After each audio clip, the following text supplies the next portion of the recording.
Thank you all for coming. Hopefully we don't need a translation here. Everybody gets my English. I'm going to talk about, I've been asked to talk about the morality of capitalism. Now I know that since there are a lot of objectivists in the room, I'm probably not going to say anything new to anybody here, so I apologize in advance for that. We can do a Q&A and you can ask me new stuff in the Q&A. But I on this particular topic, I don't have that much new to say. But let me put it this way, and I think this is true for anybody who is an advocate for free markets, for capitalism, that we're all really challenged. We're really challenged by a real contradiction, if you will, a real mystery that exists out there. And the mystery is this, right? Capitalism works. It's obvious capitalism works. All you need is some eyes to see the world, to know a little bit of history, or to know the science of economics, and you know that capitalism works. It doesn't require any particular massive level of sophistication to figure out capitalism works, right? We're in Latin America. It's relatively easy to give you an example, right? You've got two countries in Latin America right now. One, which 30 years ago was the richest country in Latin America on a per capita GDP basis, has more oil reserves than Saudi Arabia. It's not really good oil, but it's still more oil reserves than Saudi Arabia. It should be a rich country. They were a rich country 30 years ago. And then they adopted socialist policies, and what happened to them? They became the poorest country in Latin America, right? This is Venezuela. It's easy, right? We can see exactly when it happens. We can see the cause and effect. What happens when you collectivize farms? What happens to food? There's huge shortages. Venezuela people are literally starving. Babies are dying for lack of nutrition in a country that has incredibly fertile land. Why? Because farms are collectivized. And when you have collectivized farms, how do we know that when you have collectivized farms, it leads to starvation? Because everywhere it's tried, it happens. That's exactly what happened. It happened in Ukraine under Stalin. It happened in China under Mao. Everywhere where you have collectivized farms, it leads to starvation. So it happened in Venezuela as well. Big surprise. Shocking, right? That if you do the same thing over and over again, you shouldn't expect exactly the same result. And then, not far from here, you've got another Latin American country that 30 years ago was one of the poorest countries in Latin America, and today is the richest country in Latin America on a per capita GDP basis. Why? Because they implemented pro-market reforms. This is Chile. And those pro-market reforms have led to wealth. And it's very simple, right? That's just one little example. But everywhere in the world you go, socialism leads to death and destruction, capitalism leads to prosperity and success. That's true in Asia, that's true in East versus Western Europe, it's true in Latin America, it's true everywhere you try it. The consequences of socialism are always the same. The consequences of capitalism are always the same. Now this is the mystery. If that's true, and I think it is true, I think it's undoubtedly true. Again, you just need eyes to go and travel a little bit around the world and you can see it. There's a direct correlation between economic freedom and prosperity. What we care about is the poor, or what we care about is wealth creation, it's standard of living, then capitalism is overwhelmingly the right system. Not knowing anything about economics, just by looking at different countries and looking at their examples. How many people have been to Hong Kong? Anybody been to Hong Kong? I always say, you gotta go once in life to see Hong Kong. It's amazing. It's an amazing place. More skyscrapers than New York City. A GDP per capita higher than the United States. And yet, 7.5 million people crammed on this little space. And yet, 100 years ago, it was a little fishing village. There was nothing there. Hong Kong has no natural resources. Nothing. So why is it so rich? Why is it so successful? Why is it so beautiful? Because the British came, and all the British did was establish the rule of law, protect contracts, protect property rights, and nothing else. No safety net, no welfare, no free health care, nothing. Just property rights and contracts. You couldn't even vote. And yet, because it was fundamentally, economically, and socially free, people from all over Asia went there. And they came there poor with nothing. But they were free to start businesses, free to innovate, free to be entrepreneurs, free to work hard and keep their money, free to make stuff and build stuff, and they became rich. They became rich. So everywhere it's tried, it succeeds. So this is the mystery. If that is all true, then why do we all still hate capitalism? Why is the West and everywhere else really moving away from capitalism, not towards capitalism? Why is every single place on the planet, almost every single place on the planet, moving today away from free markets?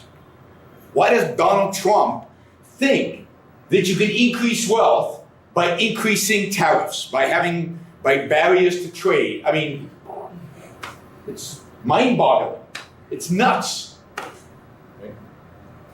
And yet, this is the pattern all over the world. We move away from capitalism. We don't want capitalism. We still think capitalism is a dirty word. Nobody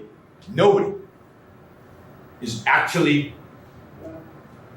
moving towards the system we all know works. We all know works. Even the socialists know it. Everybody knows it. Everybody knows it. Because again, all you need is eyes and to travel a little bit about the world, and it's right there in front of you. Even Argentina was much freer when it had a free market, and is much poorer when it moved towards socialism and statism. All of the historical evidence is on our side. All of it. So the question is, why?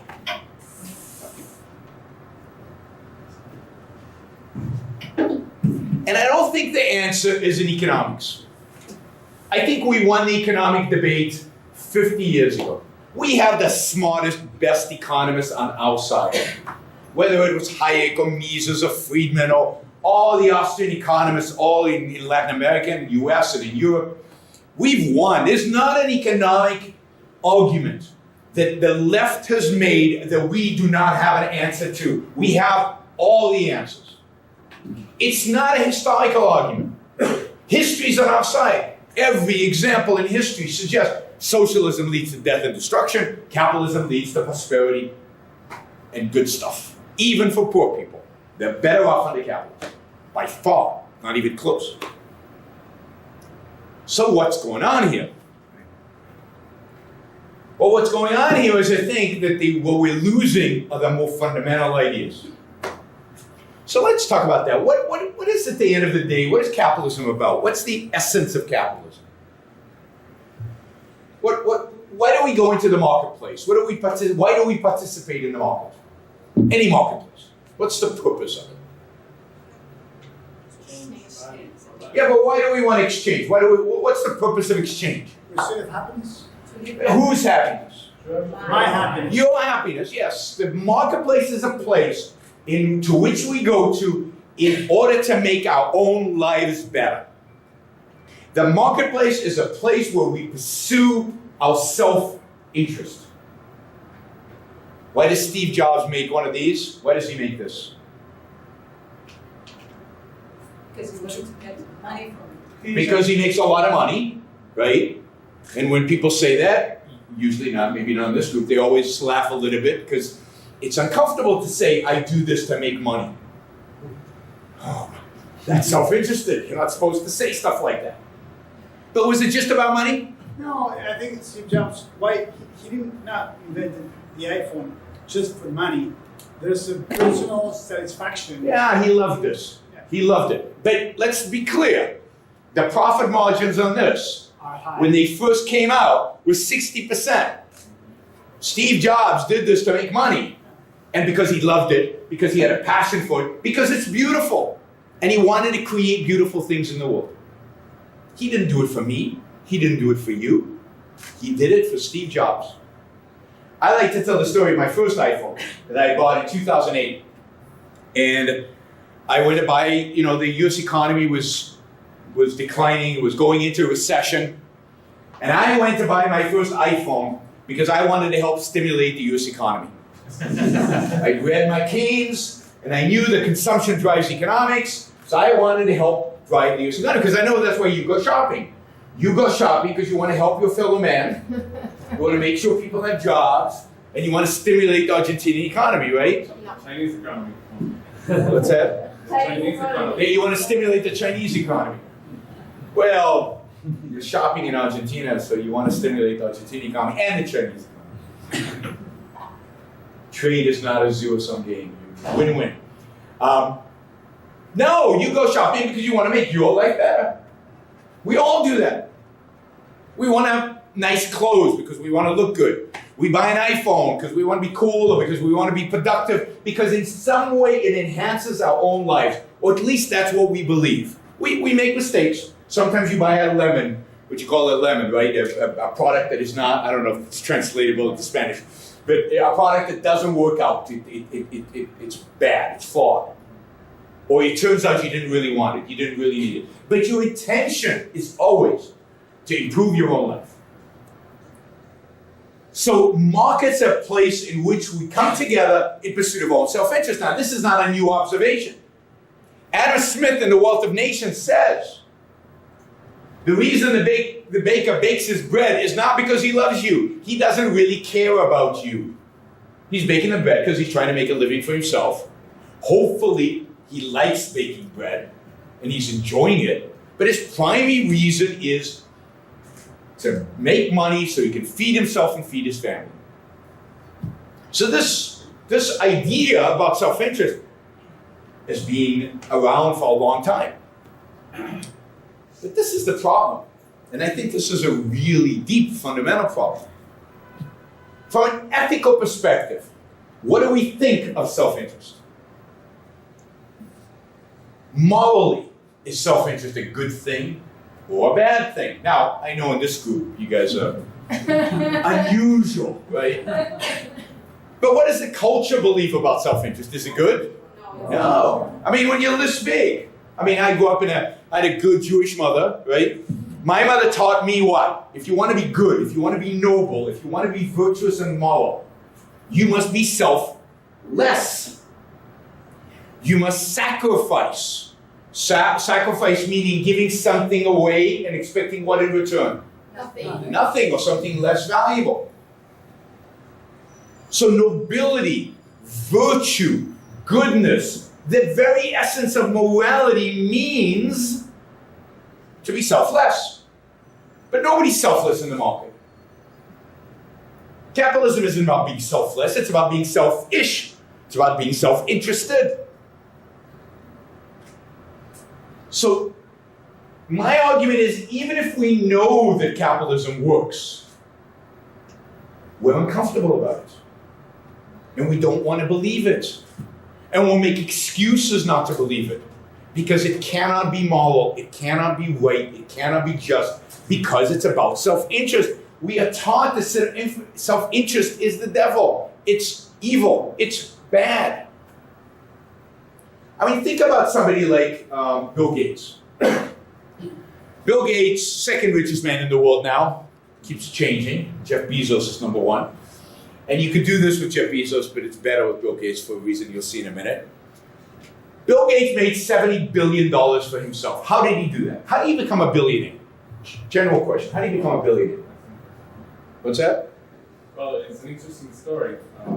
He bought a software for very cheap and sold it for thousands, hundreds of thousands. That's the essence of it. It's not the essence of it. It's clearly not the essence of it because lots of people have bought cheap stuff and tried to sell it for expensive. Something. So how do you become a billionaire? And it's not just Bill Gates. Every billionaire in a free market, right? They're Good quality service or good. Yeah, but lots of people make good quality and have great service and do all that. How does it? What is the difference between a businessman who makes a lot of money, who does okay, and a billionaire? What do you have to do to be a billionaire? I mean, this is a secret. The company must be listed and. Okay, a lot of companies are listed. I own a lot of stock in listed companies. I'm not a billionaire. Not even close. Ambition. What's that? Ambition. You want to. Yeah, well, yes, you certainly have to. Again, what is it that makes you a billionaire? He produces a lot of value. Yeah, but it's a lot. Is how much is a lot? To be, Improving the quality of crowds, the quality of life of crowds. yeah, so crowd's starting to get to it, right? The way, yeah. To make it something everybody wants. Yeah, you have to make something that everybody wants. Hundreds of millions of people want, maybe even billions of people want. And not only do they want it, but they're willing to pay for it. And how much are they willing to pay for it? More than it costs you to produce. And is it making their life worse or better off? Better because of exchange, right?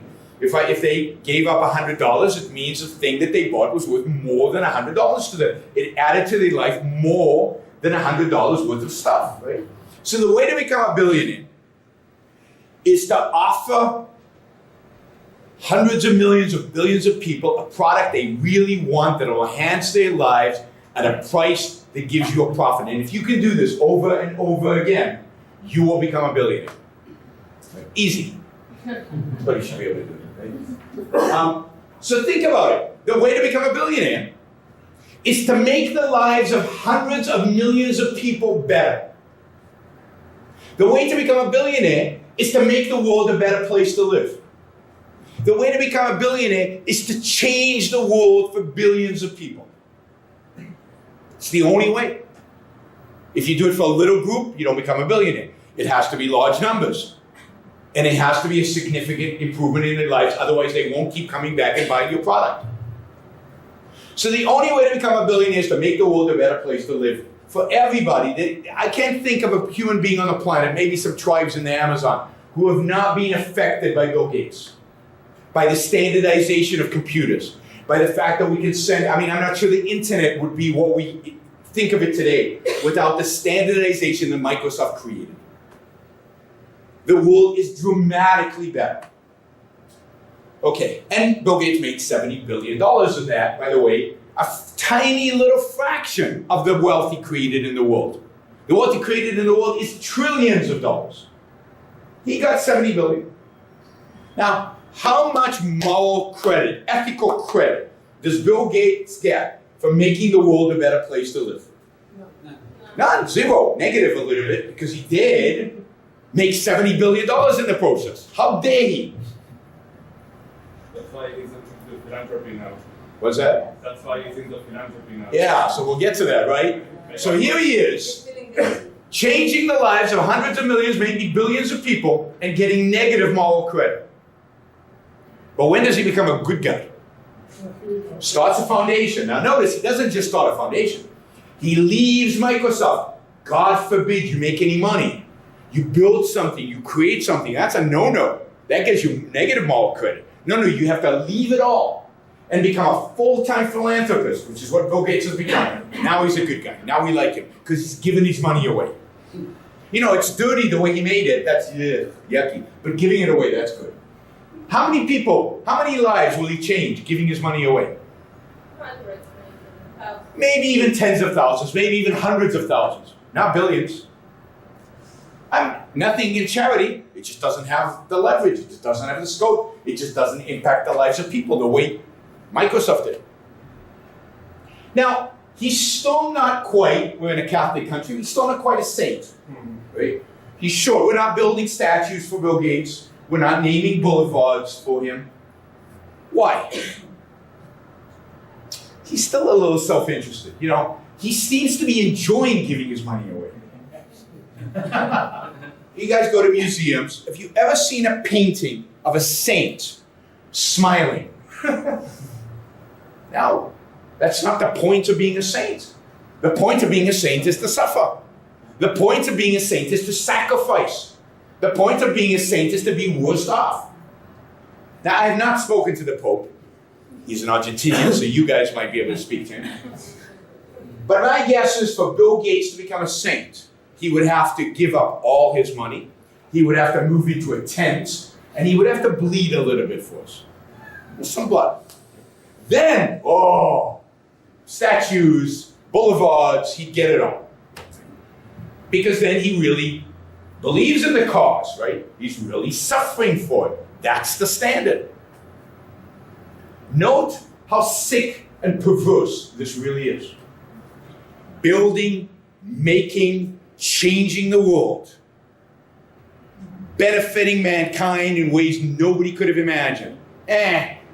We don't really take that seriously. Oh, but giving it away, that's good. And suffering while giving it away, that's even better. Happiness isn't the standard. Happiness is the standard for vice. Immanuel Kant, the great German philosopher, once said that if you meet a happy person, you should be suspicious. Because happy people are self-interested people. Because that's how you become happy. And self-interest is a vice, we know that. So you better watch it. The standard is not happiness. Quite the contrary. Quite the contrary. And this is ingrained in our culture, both from Christianity and from German philosophy. The idea of suffering, the idea of selflessness, of self-denial, of self-rejection, is at the heart of our morality, of our moral ethical code. And that is the opposite of everything capitalism has to offer. Capitalism is the negation, it's the rejection of the altruistic morality that is Christianity and German Romanticism. And that's why nobody wants to be a capitalist. Nobody wants to believe the history.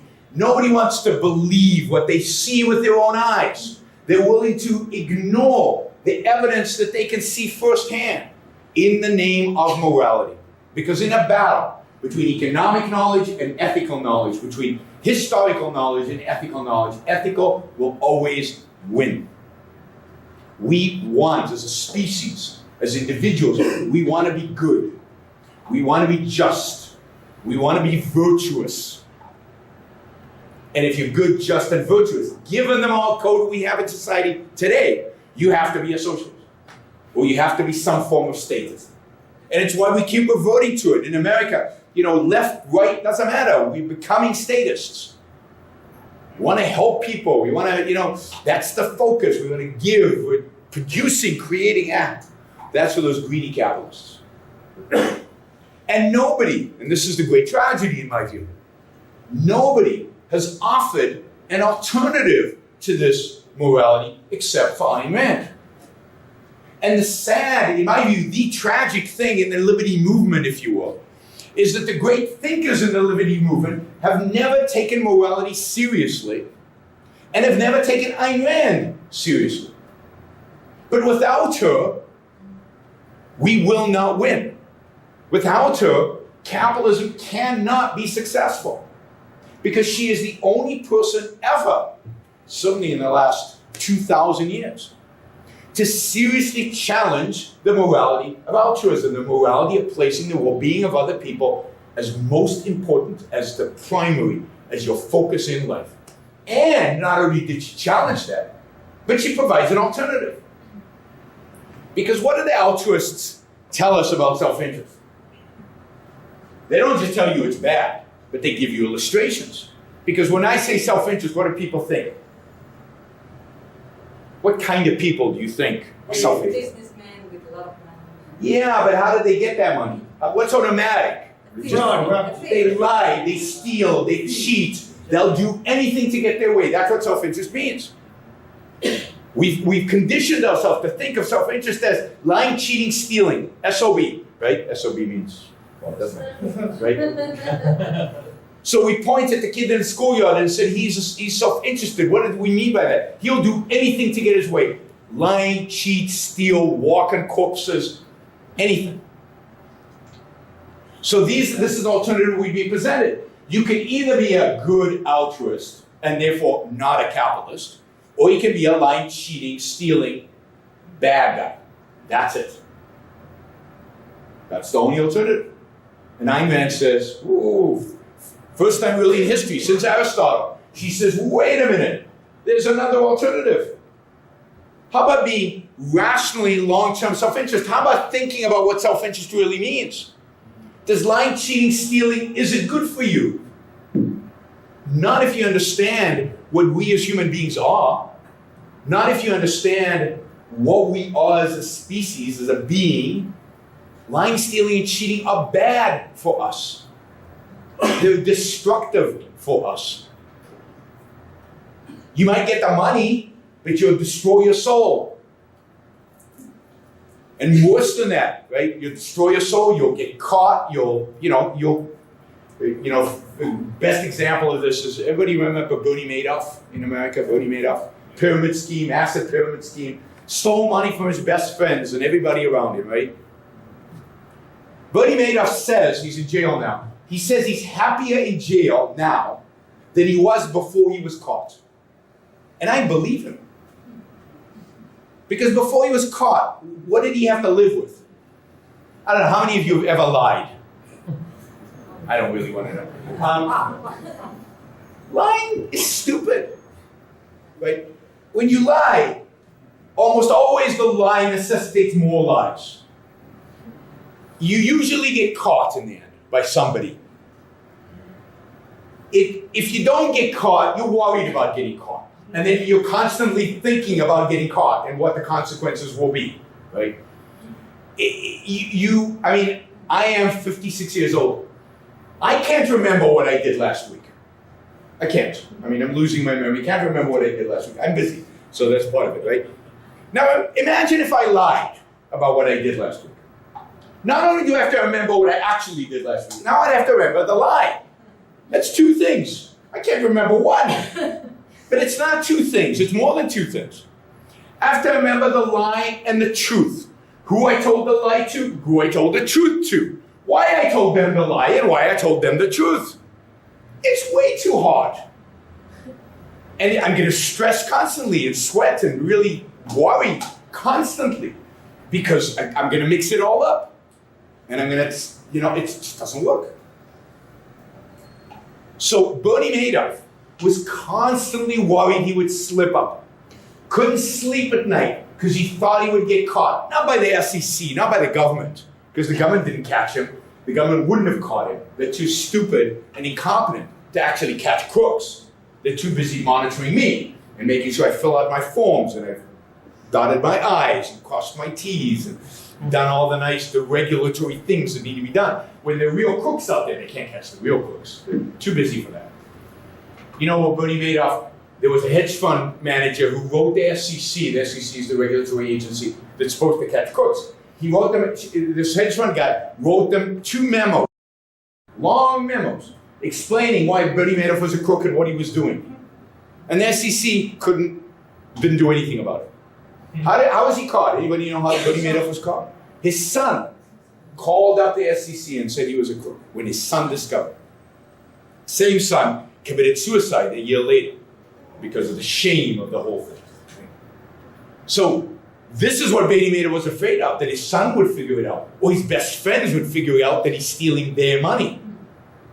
And he couldn't live with himself. Lying is an awful strategy for successful living. If you want to live a successful life, not just materially, but spiritually in every aspect of your life, lying is unbelievably destructive.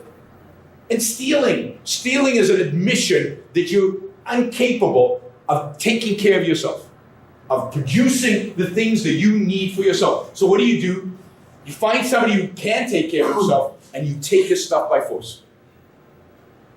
That is destructive to your self-esteem. It's destructive to everything it means to be human. Thieves are not happy people. The only profession in which lying leads to success is only one profession in which lying is politics. And let me tell you, they're not happy. Have you ever met a politician who you thought was happy? I mean, all you have to do is look at Hillary Clinton and Bill Clinton, and they look miserable constantly, because they are. Because liars are miserable. And this is true of all politicians I know. I don't know any politician who's happy. They're all miserable, because they're all liars.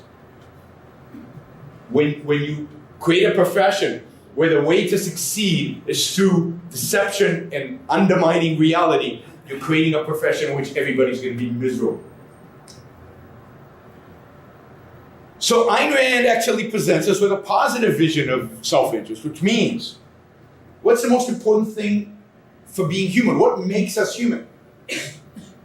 What makes us human? Our reason, our ability to think, our ability to be rational, observe reality, integrate the knowledge from reality, abstract, think conceptually. That's what makes us human. So for her, being self-interested isn't about lying, stealing, and cheating. The contrary, it's against that. Where being self-interested means being rational, using your mind, thinking, exploring reality, understanding reality, changing the world by using your reason. For that kind of morality, Bill Gates is a hero, not because he changed the world, but because he used his mind to make his life and everybody else's life better off. He is the epitome of morality. Now, I don't know what else happens in his life, but in his business, he is a moral person. For Ayn Rand, the fact that we all go into the marketplace to seek our self-interest, to make our individual lives better, makes capitalism a moral system. Because pursuit of your own self-interest is the essence, for Rand, of morality. That's what morality is about. Morality should be a science that studies man and the things that he needs in order to thrive, in order to do well. And that which promotes human life, which is good for human life, is the good. And that which is anti-human life, which is destructive to human life, is the evil, is the bad. So the whole point of life is to promote your own life. Now, people say if you promote your own life, then you don't care about other people. Really? But if you care about your own life, why do you care about other people? I, for example, only care about my life. That's the only thing I care about. And because of that, I love human beings. I particularly love human beings that I really love. But generally, I like human beings. Why? Because we interact with them. Because they provide immense value to me. Right? He's dead, but I love Steve Jobs. He created amazing things for my life that improved my life dramatically. I like the people in China assembling the iPhones. They make my life better. Generally, human beings, unless I know something bad about them, I think, wow, somebody with a brain, somebody who's going to be productive, who's going to in some way has the potential to make my life better. That's a beautiful thing. My life is incredibly better for people playing the violin and making beautiful music, for people painting beautiful paintings, for people making, Uber, whatever it is in business that enhances my life. All those people are making my life better. So I love them, not because I love them because I love myself. And if I value my own life, I value other people's lives. The idea that somebody who's self-interested wants to live on a desert island is bizarre. Desert island is boring. You want to live in civilization. You want to live with other people. You want to share and exchange values. Because that's how you enhance your own life. The marketplace is a life-expanding, life-enhancing mechanism for the individual. So Rand gives us, I think for the first time in history, the proper moral foundation for capitalism. A foundation built on self-interest. A foundation that for the first time is consistent with how the marketplace actually works. So the revolution that we need to bring about in the world out there is not a political revolution. It's not an economic revolution. It's an ethical, moral revolution. We need to change people's minds about ethics and morality. Now that's much harder, much harder than economics or politics or anything else. It's why progress is slow. But it's the only revolution that will have a real impact. It's the only revolution that can result in a truly free world at the end of the day. Thank you all.